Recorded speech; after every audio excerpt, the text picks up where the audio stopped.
No niin. Hyvää uutta vuotta. 24. Noin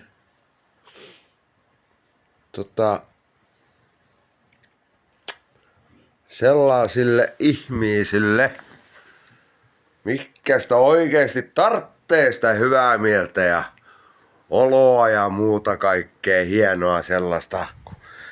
Eihän sellaista niinku normaalisti jokainen oikeastaan edes tartte. Se vähän riippuu sitten kuinka paljon rahaa.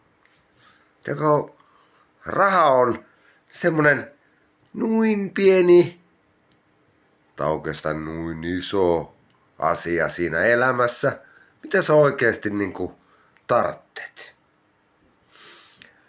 Kaikkihan sun elämässä on helvetin hienosti, kato kun on tämmönen esimerkiksi, että tässä esimerkiksi. Meillä mikroaaltouuni. Jokaiselle ei itsestäänselvä asia, ei kaikille. Sisään katsoessani tuosta, mitä me näemme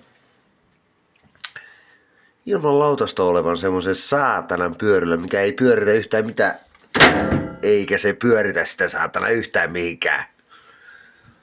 Mutta onneksi on semmoisia hyviä ystäviä, ihmisiä maailmassa, mitkä sitten muuton yhteydessä lahjoittivat mulle tämmösen Whirlpoolin, varmaan helvetin vanha, mutta toimiva mööpeli, mikä on